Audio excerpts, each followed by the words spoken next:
What's that? We're not live yet. Now we are live with Jennifer English and Michael Politz. Hey, Michael, it's Jennifer English here. Where are you, my friend? I'm going to reach out and touch you. Oh, that's this way. How about that new, hand thing that everyone's doing, and then they pick up the hand sanitizer? That's funny. We just have to have the same kind. Hey, how are you, man? Did you have a good weekend? Is it the weekend? I don't even know what day it is. Why don't we introduce our guest? Let's introduce our guest because he's sitting there looking. Let's look. Hey, there he is. What's up, Todd? How's it going? How are you guys? He's awesome. I'll get the hang of it. So what I was going to say is I had an awesome weekend. It's Monday, right? So we're back to it. But I've been spending so much time today getting ready for the conversation we're having with our VIP guest who's with us, Todd Coerver from P. Terry's. And, they're famous. They're world famous for some of the best burgers anywhere. But they're going to become even more famous because of what they're doing and how they're thriving during this pandemic, and how in the face of what seems like, an unprecedented, insurmountable series of operating challenges, they've just hired 200 more employees and opened 2 or 3 more shops. So we got to get down to it. How are they doing what they're doing? And I don't know about you, Michael, but they're making me crave burgers right now. Like I'm having a total Jones for burgers. So Todd, how are you? Why don't we introduce Todd? Introduce Todd, and then I'll flash this. Whoa, look at that. Oh, like nice. That. Nice. This is you gotta big get time. a picture of that double cheese, though. You got that double cheese, double burger. It looks They did a good job on this logo. They put it in with a clear background so we could see each other and still flash it. Nice. These are little tricks that I'm learning. I'm just okay. Go ahead. I'm sorry, Jennifer. You and Todd go. Anyway, we're the C-suite is in the house today. Todd Coerver from P. Terry's Burger Stand. Welcome. Thanks for making time Thank you very to much. hang out with us. Yeah, it's great to be with you guys. Good to spend the afternoon with you. Hey, how are you doing? How's everything going in P. Terryville? It like everyone else, it's been a rough ride. A lot of adapting on the fly, but we're making the best of it and kind of leaning into it and trying to keep a positive attitude and really just try to take care of our folks while taking care of the guests. And it's not really much more complicated than that. For people who are in parts of the country that don't have a P. Terry location or Taco Ranch experience, let's tell everybody about what you and your group do and what your sort of brand philosophy is, what your flavor philosophy is, what your operating mission is. Yeah, so just real quick backstory. The brand is 15 years old this year, started back in 2005 in Austin, Texas. We're primarily just in the central Texas region right now with plans to grow. Really the premise of the brand back in 2005, Patrick and Kathy Terry, our founders, when they created P. Terry's, it was based on sort of 2 basic ideas. One, Patrick grew up in West Texas, always wanting to open his own burger stand. He loved the idea of those simple gathering places of what a burger stand represented back in the 60s and 70s. And at the same time, his wife, Kathy Terry, was reading books on, just the whole state of fast food, like Fast Food Nation. Obviously, it just come out during that time. And it was really blowing the lid off of just how unhealthy, the processed foods and fast food experience was back in those days. Right. And so they decided, A, they wanted to create their own burger stand, but B, more importantly, they wanted to do it the right way. And so they committed to all natural ingredients. And saying that today, it's getting a little ubiquitous, to have all natural foods. That's kind of our expectation. But believe it or not, 15 years ago, it was near impossible to find in a restaurant experience. And so difficult so that when Patrick was sourcing his Black Angus beef and he wanted it to be all natural, they had to search high and low in the US to even find a rancher that could provide such a product. And they actually sourced it out of a guy in Fresno, California to start. So you're telling me that Texas, which especially West Texas or the Hill Country, I mean, this is cattle country, and you had to get on the search for something really what we're now today appreciative of. But it was so not that long ago that you had to look high and low for something that we now accept as the standard, which is all natural, high quality. Yep, exactly. So he wanted all natural, hormone-free, antibiotic-free, grain-fed. And back then, the only place he could find it was in California. Today, we're sourcing that product out of West Texas. But to get started, yeah, it was a bigger challenge, I think, than they thought it was going to be back then to be able to source those products. So, we pride ourselves on the fact the entire menu is all natural. We do a lot of the cooking ourselves in our centralized commissary. That's a big part of the magic of the brand, is that we have a 24/7 operating commissary where we bring in chicken breast and grind and form our own chicken patties. We have our own proprietary recipe vegetarian patty that we form in-house. Right. We do all our baking. We bake our oatmeal chocolate chip cookies and our homemade banana bread in that commissary every day. Oatmeal chocolate chip cookies? Oh, yeah. Oh, yeah. Dude. I'm back now. No. They're Michael's all paying in. attention again. Michael, they're all in the cookie and milk category. And right. I got to tell you, they have a world-class chocolate chip oatmeal cookie for $1 that when you are in a time of crisis like this, I'm telling you, that's just the kind of thing that you want to have to give you that kind of taste grounding and emotional vibrational grounding that something home baked like a cookie is going to transport you with. I got to tell you, the simplicity of this and the reviews and the quality of all this is pretty unrivaled, and it's pretty interesting to read about. But even more interesting than the burgers and the cookies is how during this time, and I think for all the restaurateurs around the world and around the country that tune in with us to Food and Beverage Magazine for these kinds of friend in the business tips, everybody wants to know, Todd, how are you guys crushing it the way you're crushing it? Because you're like hiring more people. You're Jen, hold that thought. I think they want to know else. I think they want to know during this time, how does Todd get his hair to look that good? Oh, well, that's true. That's what everybody let's figure this out. Yeah, but I can't ask him that. It's not with the help of a barber, clearly, since it's been about 6 weeks.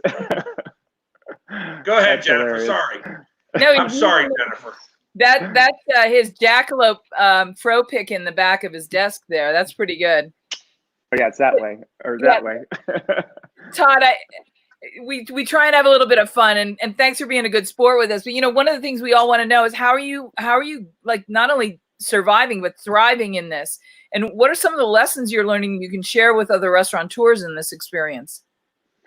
Well, I'll say in fairness, number one, our sales are down like everybody else's, but we are faring better than most, and we feel very fortunate to be in that position. And we had a head start because we had two things in our favor. Before this hit. One, we have drive-throughs, right. Which is proven to be a tremendous asset in this climate right now.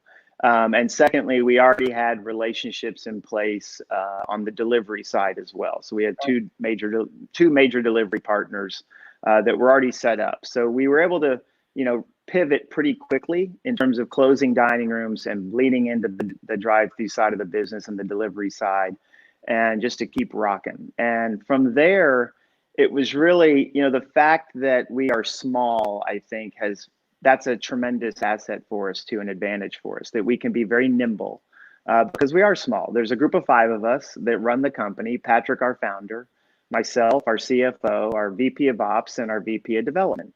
And we get together every week and sit around the table and talk about the business and what we need to do moving forward. And obviously when this hit, those meetings became daily. And we said, we got to be really high touch, very, strong in the communication department in terms of talking to our frontline restaurant folks on a daily basis. We had weekly calls scheduled with them so we could just maneuver as quickly and in whatever direction was necessary during that time in the early weeks of this thing when we were all trying to figure it out together. And so how did you reassure your employees that they weren't going to be at extra risk? Because in all the videos and everything that I've watched and read about you guys, you've been super early on and consistent. The most important thing is the health and safety of your customers and your employees. How did you make everybody feel comforted and safe? Well, first of all, Patrick and Kathy have created a brand over the last 15 years that has been employee first since day one. We always value the employee above the guest, the employees first. And we know if we take care of the employee, they will in turn take care of the guest. And so, they almost expected us to behave this way. And they can trust us and believe in us when we tell them things. We're very transparent. We tell them what's happening at every turn. We had very direct conversations with them and the home office team about, hey, we got to cinch up the purse strings here. We're cutting all marketing. We're cutting all non-critical spending because we got to maximize profit while our sales are in the negative to try to help weather this storm. And if we do that well, we will not have to experience any layoffs. So we just connect the dots for people and make it very simple. And in that conversation, we said, we're going to do everything in our power. Our number one goal is no layoffs. And as I sit here today, as we enter week 6, we have not had any layoffs. Wow, that's impressive. We've got to, obviously, like everyone in this business, we got a lot of hourly employees. And of course, we've had to cut, reduce hours and things of that nature. But those employees have been remarkably responsive and supportive of that idea. They get the reality of the situation. And quite frankly, they're just happy to have a job, just like the rest of us. So they were okay with cutting some hours and having to shift some things around. One of the other things I did early on, we're huge into community giving. And so what I said in the very first week is I said, the beauty of this moment in a crisis, our job is to just be who we've always been, turn to our DNA, who we've been as a brand. So A, we're going to take care of our employees. B, we got to give back to the community because that's what we've been famous for all these years. Right. And now the community needs us more than ever. And we have the good fortune of having a couple of food trucks in our stable. So that first week, and we haven't stopped, with 2 to 3 times a week, we were feeding hospital workers, feeding food bank volunteers, feeding displaced restaurant workers for free to help them get through the tough time. And one of the things I did to try to make up the hours that were cut for the folks in the restaurants was I gave those people an opportunity to sign up and volunteer and work the food truck or go with us to volunteer at the food bank. And I told them, I will pay you your wage for volunteering. So you'll be a paid volunteer. So this is sort of the balancing act that we created, this balance of taking care of crew, customer, and community in this very balanced way. And that we didn't want to let any one of those 3 legs of the stool get kicked out from under us. Hey, Todd, what have you learned about the brand through this experience that you couldn't have learned any other way? That brand? The P. Terry brand of burger stand burgers. Yeah. And at some point, can we talk about the fries? Because the crazy fries. Absolutely. The thing I've learned the most, and maybe it's not learning, it's just a deeper appreciation, is the fact that people drive this business. This thing got on a very deep human level real quick, when the tide turned on all of us. And someone asked me, like in the first week or two, what's the most surprising thing you've seen that you hope sticks around after this virus, after we get on the other side? And I said, you know what, this may sound crazy, but just basic civility has gotten so much better through this, as we lean on each other. And so I learned that about our culture at P. Terry's. We did something really cool over Easter weekend, just a couple of weeks ago.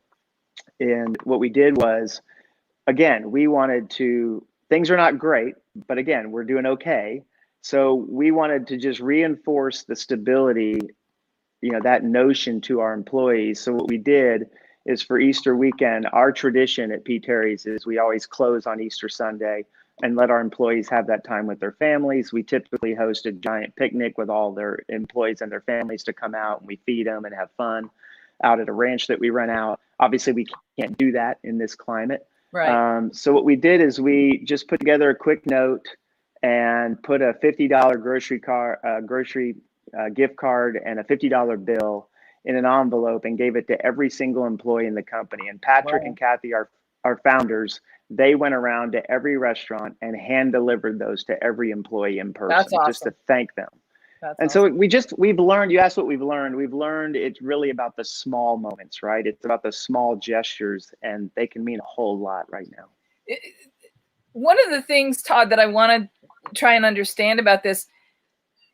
It would be lovely if that could become best practices for other people in the industry, but maybe it's not as reflective of another culture from another place. Not that it's better or worse or good or bad, but it seems like an expression of who you all are as a culture and as people.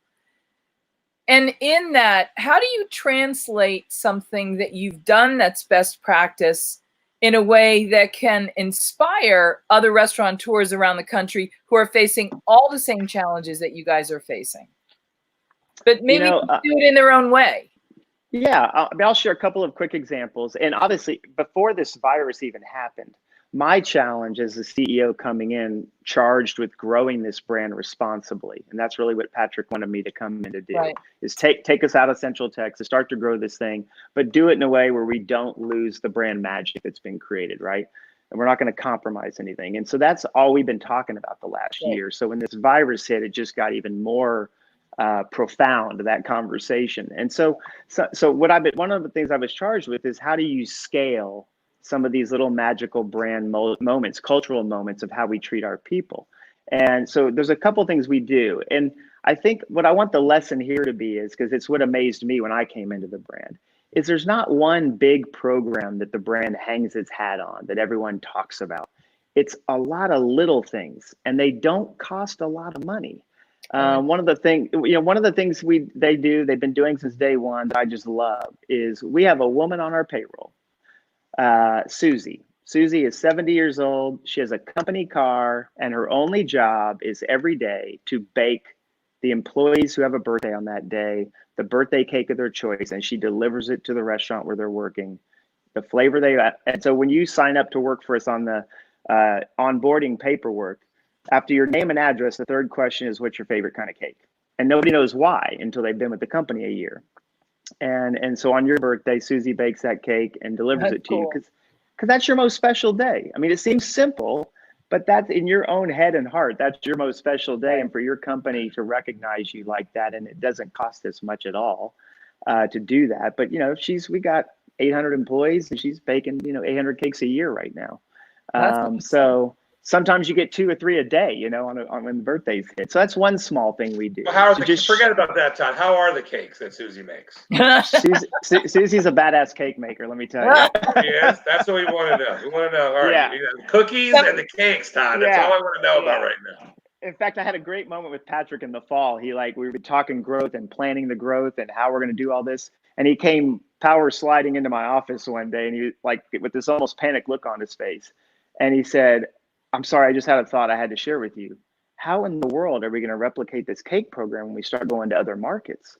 Susie can't drive to San Antonio or Houston or Dallas." And I thought it was adorable. It was just like the most sincere moment. And it told me everything I needed to know about what that man values in the culture of the business and the people of the business. And I just said, we're going to have to hire another Susie down in San Antonio. Well, we have another Joe Fanzi. Where are you, Joey? You got your Big Mama's cheesecakes. Can you compete with Susie, Joey? That's what we want to know. Can you compete with Susie? I'll put Susie up against anybody. That's kind of awesome. But Jennifer, that's the kind of ownership that we talk about when I was writing the book, right? When this book, Todd, okay? Yep. Published author.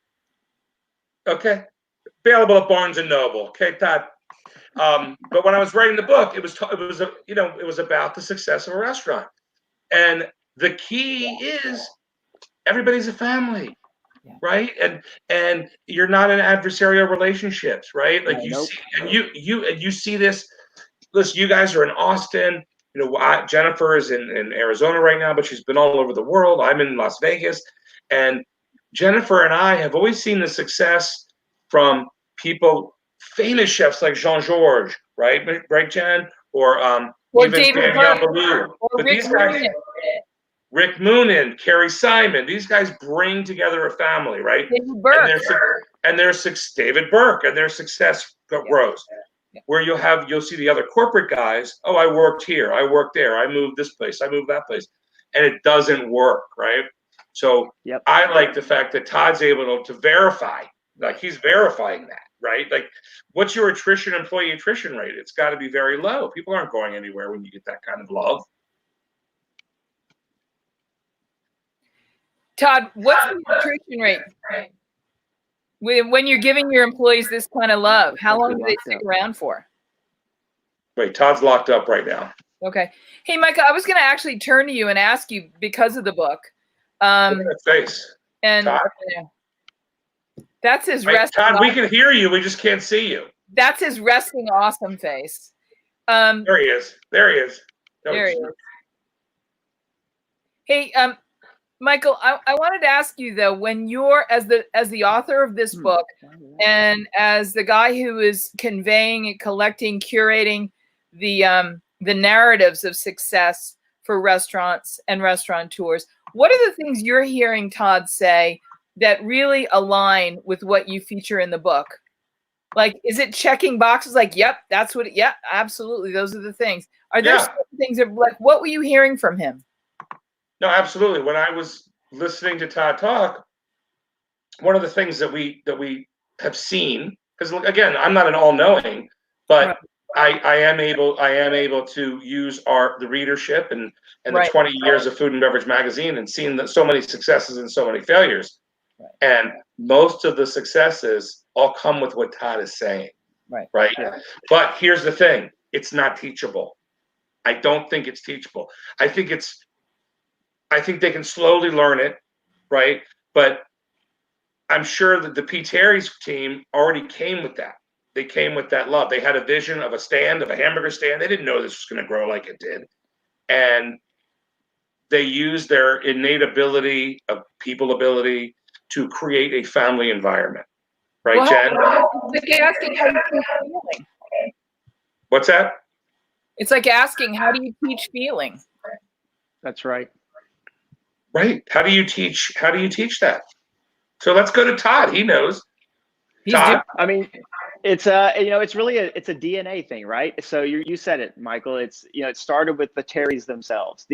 We're living out their values. It started with them, and they put all these programs in place when they opened the very first location. And now it's part of our interviewing criteria, right? It's the filter we put everybody through, that we're looking for those same values when we're talking to candidates about joining the family. And it doesn't matter if you're just a frontline hourly cashier. We're holding you to the same standard Patrick held me to when he was interviewing me to be CEO. And he was less concerned with talent. He's like, I know your resume. I know what you've done the last 20 years. I get it. You bring all the skill, blah, blah, blah. We can check that box. I'm looking for, are you the right fit for this thing? Are you going to value this the way I value it? Because I'm entrusting this to you. And that's what we do every day to our frontline workers, right? We entrust our brand to them every day to carry the flag. And so it's really just about placing that at the top of the list when you're selecting folks to join you. Hey, Todd, I want to ask you about, how do the burgers taste? Tell me the story about how the burgers taste. So the burger is... Todd, before you answer that, you have to know one thing about her. Okay. She has one of these. Are you familiar with that? I'm very familiar with that. Okay, so this is a setup question, bro. I'm not going to let you walk into that bee's nest. I wanted to make sure you're fully aware that she has one of these. I appreciate the heads up, Michael. Oh my God. The only bee's nest you need to know about me is if you were here with me, I'd make you a stinger. I mean, bee's nest. What kind of bee's nest? I can't tell you how happy we are to have you here. And I do want to have you explain what really differentiates the flavor of the simplicity of the burger and those fantastic fries that are like irresistible. Having technical difficulties. We can hear you though, Todd, so go ahead and talk. Can you hear us? We'll keep working on it. What if I... Oh, are you there? There you are. There we go. There we go. All right. Sorry about that. I don't know what's happening. That's okay. Yeah. No, now we lost him. Yeah, I just want to make sure that Michael, I know that you've got a little bit of history in the burger game. They're everywhere. It's ubiquitous. It's prolific. And everybody has their own take or their own version of a classic simple burger. Everybody wants them. Michael, what's the trending right now from your vantage point? 10 years ago, nobody was doing a gourmet burger. Now everybody's got a specialty, you know, almost like a simple burger, right? Whether it's one of those smash burger, you know, old time style. There's a lot of burger out there. What are the trends right now, Michael, that you're seeing that are the successful trends? Simple burger. Like, remember when Hubert Keller, our good friend Hubert, created that burger with the truffles and the gold and the whatever, and then, you know, it was $5,000 with a bottle of champagne, and those days are gone, right? Now everybody wants it. Like, literally, I have a 21-year-old daughter, and she's looking on Pinterest and all that. She's like, "Oh my God, Dad, let's make these burgers. I thought it was gonna be some crazy thing." She's like, "You cook them, you put cheese on them, you put them in a bun, you wrap them up, and you put them in the oven. Really easy. That's it." And she made like a little like sauce, and it was amazing. That's what I think. That's the trend. I think easy, simple. That was the trend with any burger thing I ever did. And French fries. We still got to have Todd explain the flavor profile of the burgers, but then we want to hear about the potatoes, because I'm getting a lot of comments about the potatoes and the fries. So. Yeah, and you know, our burger is exactly reflective of what you guys have been talking about. I mean, again, it's back to, we were born out of this very simple idea of what those 60s and 70s burger stands stood for back in the day. And the product follows suit. It's just a very simple, straightforward. It's all about just good quality ingredients. There's nothing special happening beyond that. It's taking great ingredients. I mean, our meat patty is 100% Black Angus beef, all natural, as I mentioned earlier, hormone-free, antibiotic-free. So it's just a great, straightforward piece of meat, you know, ground patty. And we just salt and pepper it, and it's just great on its own. It doesn't need to be overthought or overproduced. And I think that's what makes the brand what it is. That's the magic behind it. That's what people sign up for. And I think when you put forward, you know, you asked me in the beginning, what's sort of the origin story of this brand? The other piece of the equation that I didn't really mention is our price point. The fact that Patrick is selling these high quality ingredients. I mean, a basic hamburger for us is $2.85. That's our signature burger, and it's a Black Angus beef burger. So that's fair, by the way, Todd. It's fair, is what it is. Yeah, yeah, you're right. And so, because one of the core values of the brand was they wanted to create a concept, because again, back then it was expensive and difficult to come by those all natural ingredients. And they thought, well, why can't the masses enjoy good quality food? Why does it have to be reserved for a certain set of folks that can afford to eat that well? And that was a big part of I know what you're saying. You mean the set that has one of these. Exactly. Yeah, I know. What that does, though, is that establishes the standard for irresistible. Right. Yeah. So accompany now with the potatoes. Tell us about the fries. So the fries, we have a family up in Idaho that's got a potato farm, and they are the only family. They've supplied our fries since day one over the last 15 years. And you guys use Burbanks, right? Yeah, we do. Burbanks, yep. And so what we do is, a group of us every fall, we go up to Idaho Falls, where the farm is. Oh, cool. And we go through and witness the harvest from start to finish. And they fill up what basically looks like an airplane hangar full of our potatoes. And those potatoes get us by for the entire year. And they just pull. And it's an amazing thing to see. And Patrick and Kathy and their 2 young daughters and myself and a few others, we all go and do the trip every year. And it's a great outing. And it connects us with that family that's our provider. And again, it's about that human connection, right? That even our supplier partners feel like they're an extension of us. I mean, they joked, they said, hey, when you guys open your 20th restaurant, you're going to officially you do enough volume in potatoes that you're going to officially have your own airplane hangar up here full of potatoes that you're not sharing with anybody. And on that day, we want you to come up and we're going to do a ceremony. This is in Idaho Falls. And they're going to put a giant P. Terry's logo on the side of that hangar that holds our potatoes. So it's just a fun, cool little moment that, again, just makes the brand. It's a very high touch, people first kind of brand and culture. And it extends out to our suppliers that give us these great ingredients. One of the things, Michael, that really struck me as I got to know the brand's story in preparation for our visit today with Todd was this idea that something really, really simple is really hard to do, and it's hard to do well. And I wanted to ask Todd how, when you're in this game of doing something that's really simple and really hard to do well, and it's made more complex by this pandemic, that it is this really unique set of circumstances and moment in time. Do you feel like it brought out the best in this brand? Do you think this moment is going to be sort of like the sifter that's going to sift out the companies that had something really essential in their core that will allow them to survive, and it's going to separate those out that just really didn't have something as strong as what you guys have in terms of those essentials? I think so. I mean, the other side of this. Yeah, I mean, I think anytime you have a crisis, you know, it reveals the true character of a brand, right? And its culture. You can't hide. You are exposed for who you are, right? And so I think we've learned a lot about how resilient the P. Terry's brand can be. You know, Patrick, I wasn't with the company back then, but Patrick told me similar stories when the 2008 recession hit.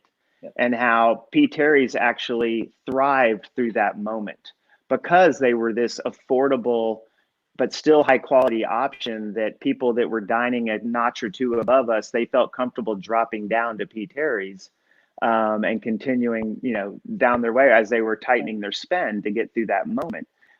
So the brand is very resilient from that standpoint because we have folks that are used to finer dining than what we offer, obviously, but in their minds, we're the acceptable fast food solution because of the quality of the ingredients. And then because of our price point, we're the appealing fast food option for those looking for a good fast food option that are on a budget, because we're priced about the same as some of those larger mega chains out there. Yeah. That aren't serving near the type of ingredients that we're serving. On the quality side. Hey, Todd, two more things that I want to make sure we squeeze in. You've been super generous with your time. We love having you here with us. I know Michael's got a bunch of things he wanted to ask you too, but I wanted to talk about the food chain and the food supply. There's been a lot of news in the last 24 hours, 36 hours, speculation over the last 4 or 5 days that meat processing is going to become an issue, that there may be shortages. I don't want to fuel any, you know, panic or anything like that. How do you address that? And what are you reading? What does your crystal ball tell you? And how are you seeing this kind of news? Yeah, obviously it's worrying us just as much as everyone else. We're in weekly conversations with our core, you know, with those main suppliers for potatoes, beef, etc. Dairy, and just to see like how are they doing, what practices are they putting in place to elevate their safety and sanitation practices, and so we're holding them to a higher standard too, not only for our benefit but for theirs too, obviously. And so we've been very fortunate to date that we have not encountered any supply chain issues of that nature. But we are game planning on what if something hits that beef processor that we source from in Amarillo, Texas. And the good news is that processor also has a plant in Idaho. Right. And so what we've had them do, they're already set up. They shipped up duplicate plates and forming plates and that kind of thing to be able to quickly set up a line and start manufacturing our burger patties if something, God forbid, were to happen to that Amarillo plant. So that's some of the contingency planning we're doing is just, and in the meantime, you know, we've been very open with them. I'm like, hey, I'm glad you have the backup plant in another, you know, geographical area if something were to happen in West Texas. But we're also continuing to have talks with a secondary supplier right. If we need them to come online. So yeah, we're not taking anything for granted. You know, we know at any moment. You're going to be kissing other girls at the dance, Todd. I mean, it puts everybody's on their toes, doesn't it? Hey, man, when there's a virus, all bets are off.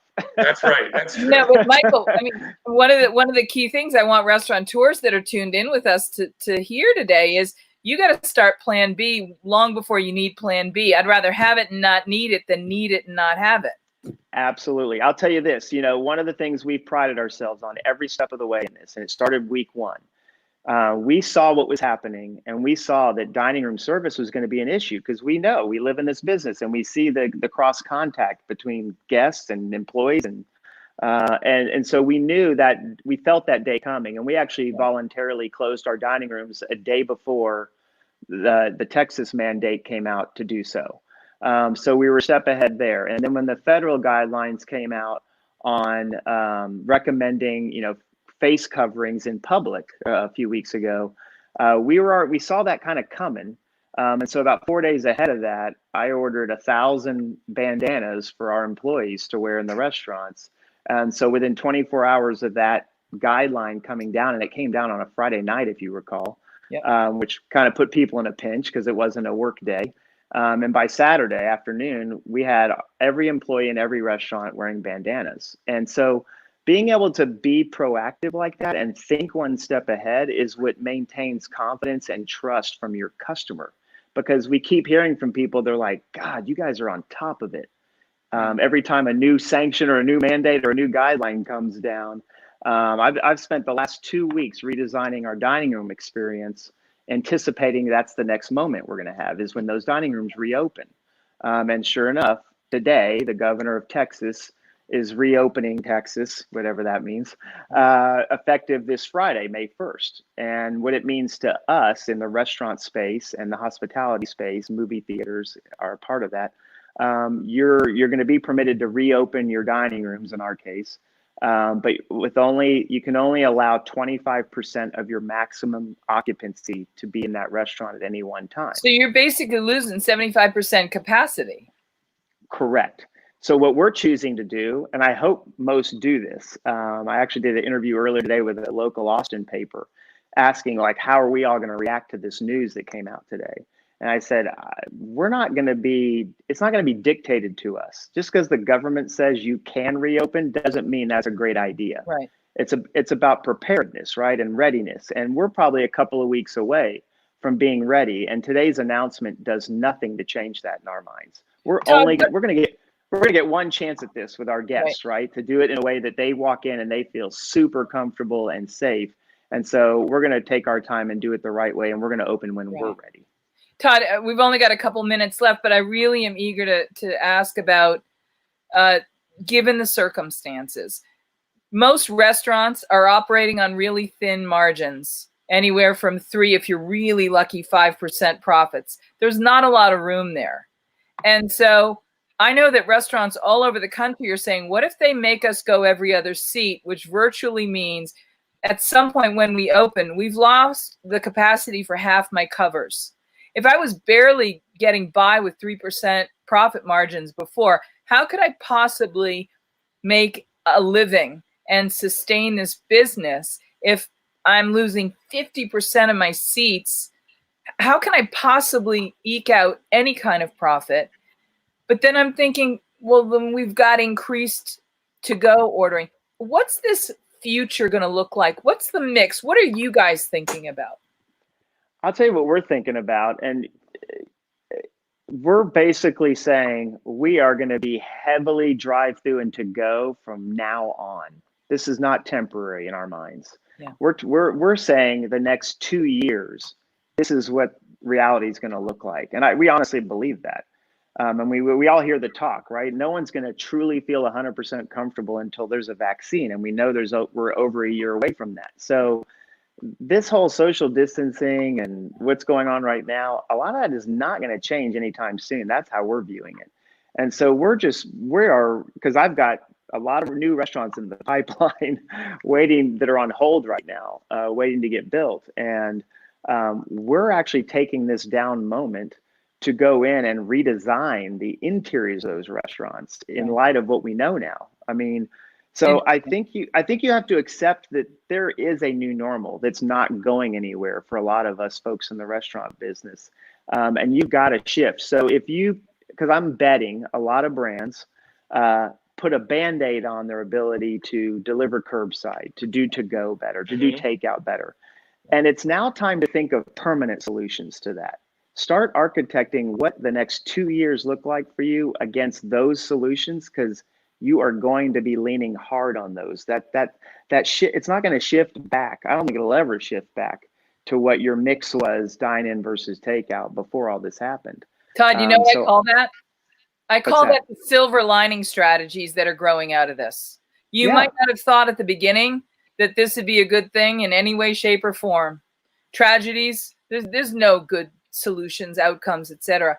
But if there's a silver lining, could the silver lining be that you guys might end up eking out at least as much as that same pre-experience profit in that, scant get by 3 to 5% range, which is, pretty much the industry average for most restaurants.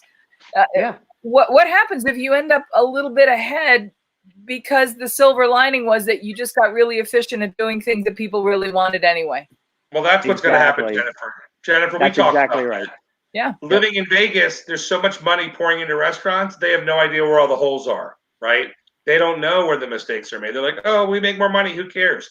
You can make 3 times. They don't know. They just they put a Band-Aid, they stick a piece of gum on it, and it just, this is where that don't matter. This is where the true success stories come in. Yeah. And you don't have to be a rocket scientist, but you got to do your homework to do it. Yeah, we have a saying here real quick that we talk about that, because good comes out of being forced to be scrappy, right? Because you can chip away the fat, you can uncover the fat on the bone and get rid of it. And so we've been talking a lot the last few weeks about how desperation breeds innovation. And this should just push creativity and go out there and think of things that you would never have occurred to you before or never considered before because it seemed too high risk. Well, now's the time. Play with it, experiment, try different things. Brilliant. That's the last word from Todd Coerver, CEO of P. Terry. So we got the logo one more time, Michael? Oh, let me find that. Hold on a minute. I'm slack. Hey, Todd, I was looking at my hair. I just cut my own hair today. There it is. There we go. P. Terry. P. Terry. That's awesome. Austin, Texas. Beautiful. Now, could somebody see Matthew McConaughey coming through the drive-thru at P. Terry's one day? Oh, yeah. Yeah, he comes through on occasion. Yeah, at a couple of our locations. All right, I got to ask you, and I got to tell people that don't know that one of the things you guys have always been promoters of is this idea that you can wrap any burger in lettuce leaves and make it friendlier. What's your burger of choice? What's your daily burger? I have 2. So when I'm feeling decadent and I want to indulge and treat myself, I get a double meat, double cheese, no lettuce, no tomato, because I like a really hot, gooey burger. And then I add jalapenos and bacon. Nice. Texas boy. Yeah, all the way. Well, and then Mondays when I'm healthy, I do. What's that? Mondays are burger days. Tuesdays are taco days. There are burgers all over the country. There are burgers happening all over the country. 2-for-1 burgers at Charro Steak in Arizona. You guys, it seems like such a great food for the kickoff of the week. And you were telling us about your second favorite? Yeah, my second favorite when I'm trying to be healthier and better is I will go in and get a chicken burger, no bun, wrapped in lettuce. Again, I got to do jalapenos and onions, and with mustard for that. Mustard. So yeah. Love it. So yeah, they do a skinny fry. Yeah, we do like more of a shoestring fry. And we bring in whole potatoes and we hand press them. We punch them in the back of the house, and it's a process, but it makes a damn good fry. All right. Thank you, Todd. Keep up the good work, buddy. Thank you, guys. Appreciate the time. Y'all be safe. Jennifer, when you get home, hug your kids, count your blessings. We'll see you tomorrow. Au revoir, Jennifer. Au revoir. Well, bon appetit. See you Wednesday. See you Wednesday.